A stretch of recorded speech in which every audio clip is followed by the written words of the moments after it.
नमस्कार दोस्तों, आज इस वीडियो में हम चौरसिया जाति के इतिहास को देखेंगे, जिसके इतिहास को जानकर और समझकर आप समझ जाएंगे कि भारत का इतिहास क्या है। We speak loud and clear. Now it's the time to raise your voice too much high because in this era हमारी जो आवश्यकता है, रिजर्वेशन से अधिक आवश्यकता सामाजिक, आर्थिक, राजनीतिक भागीदारी की आवश्यकता है, जिस आधार पर हम जान सकते हैं कि भारत में जो अनेक प्रकार के लोग रहते हैं जिनकी अलग अलग जातियां और उपनामों से जानी जाती है। इसी तरह चौरसिया जाति को भी भारत के प्राचीनतम एक समुदाय और जाति के रूप में वर्गीकृत किया गया है। लेकिन दोस्तों, आज इस वीडियो में हम देखेंगे कि किन प्रकार जो है चौरसिया समाज या चौरसिया जाति को ब्राह्मण वर्ण के अंतर्गत रखा गया है। जी हाँ, ब्राह्मण वर्ण के अंतर्गत, क्योंकि माना जाता है कि ऐसी समुदाय जिनकी 84 गोत्रों से मिलकर बना होता है और जिस वर्ण को हम कहते हैं चौरसिया, इसीलिए नाम पड़ा है चौरसिया, अर्थात 84 गोत्रों से मिला हुआ और बना हुआ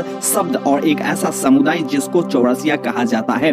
तो इतिहास क्या कहती है हमसे? इतिहास हम लोगों को बहुत कुछ सिखलाती है। दरअसल बात ये कहानी तब का है जब चौरसिया जाति उत्पत्ति ले रहे थे। तो माना जाता है कि पुराणों में यही कहा गया है कि ब्राह्मण के दो कर्म होते हैं, एक तो पूर्त कर्म और दूसरा होता है इष्ट कर्म। तो चौरसिया जाति के लोग पूर्त कर्म में सम्मिलित होते हैं। आज हम चौरसिया जाति के बारे में पढ़ने और जानने की इच्छा प्रकट करते हैं और अपने तमाम सारे व्यूअर के सामने जो है एक प्रस्तावना मात्र रखता हूं और सिद्ध कर दूंगा इस वीडियो में कि किस प्रकार से जो है चौरसिया जाति ब्राह्मण वर्ण को धारण कर सकते हैं। नॉर्मली सी बात है कि 84 गोत्र तो उन्हीं में पाए जाते हैं। माना जाता है वेद पुराणों के मुताबिक, काफी ऐतिहासिक प्रमाणों के मुताबिक कि सबसे अधिक गोत्र ब्राह्मण समाज के अंतर्गत ही है, जबकि क्षत्रिय में उतना अधिक गोत्र नहीं है, वैश्य में उससे कम है और शूद्रों में तो सबसे कम गोत्र होते हैं। यही आपको इतिहास से मिलता है। लेकिन आज इस वीडियो में हम यह देख लेंगे कि चौरसिया जाति जो भारत में पाए जाने वाली एक कास्ट है। So the Chaurasia caste history in the Hindi,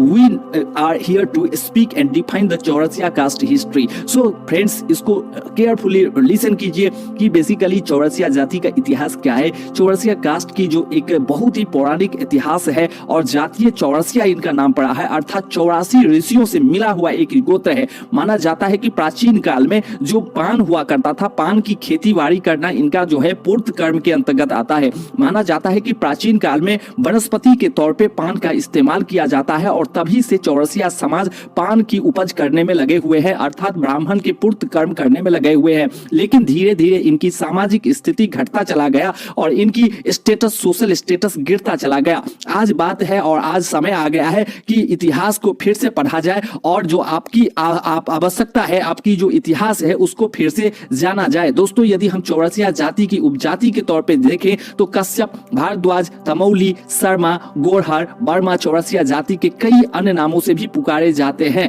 लेकिन चौरसिया जाति की व्यवसाय पान की उपज करना ही मुख्य तौर पे है। लेकिन नाग पंचमी के दिन इन दिवस को भी चौरसिया दिवस के रूप में माना जाता है और मनाया जाता है संपूर्ण भारतवर्ष में। पूरे भारतवर्ष में इनकी जनसंख्या तो कुछ कहा नहीं जा सकता है, लेकिन करीब 1.5 करोड़ के आसपास चौरसिया जाति की जनसंख्या है। दोस्तों, अब कुछ 4 क्वेश्चन इसके ऊपर हम ले लेते हैं कि चौरसिया आखिर कौन सी जाति से आते हैं। तो पौराणिक और आध्यात्मिक मान्यताओं के अनुसार चौरसिया समाज जो है वो ब्राह्मण वर्ण के माने जाते हैं। इनकी ब्राह्मण के गोत्र ही इनमें पाए जाते हैं। मध्य प्रदेश, उत्तर प्रदेश, नेपाल, बिहार में निवास करते हैं। अब प्रश्न दूसरा आता है कि चौरसिया का गोत्र क्या है। दोस्तों, यह 84 गोत्रों से मिला हुआ है, जैसे कश्यप, भारद्वाज, ऋषि, ब्रह्मचारी, सांडिल, मोदी, चौधरी, भाटिया, शर्मा, गोहर, बड़ई, तंबेली, राय, नाग, मुंशी, भारी, राउत, इन तमाम तरह के जो है गोत्र हैं। चौरसिया जाति कौन सी कैटेगरी में आती है, यह भी एक लीगल प्रश्न है और इसका सही जवाब है कि चौरसिया जाति पिछड़ी वर्ग में आती है। आज चौरसिया का मतलब क्या होता है? एक ऐसी विशेष और वैश्य का एक ऐसा कुल नाम जो कि सरनेम के तरह भी यूज होता है। लेकिन कैटेगरी यदि हम इन्हें वर्ण व्यवस्था के अंतर्गत देखते हैं तो इनकी काफी सारी लक्षण जो है वो ब्राह्मण वाली मिलती है। कुछ लोग इन्हें वैश्य कैटेगरी के अंतर्गत भी डालते हैं, लेकिन यह ब्राह्मण कैटेगरी के अंदर जो है इनको समावेश भी किया जाना चाहिए, क्योंकि इनकी कंप्लीट जो लक्षण है वो जो है वो पूर्त कर्म, ब्राह्मणों के पूर्त कर्म वाली ही है। सो आई होप कि चौरसिया जाति का इतिहास आप लोगों के सामने बिल्कुल ही अब डिफाइन एंड क्लियर हो चुका होगा। तो यदि हमारे चैनल में नए हैं तो चैनल को लाइक, शेयर एंड सब्सक्राइब कीजिए। मिलते हैं आगे, तब तक have a nice day, take care, see you soon.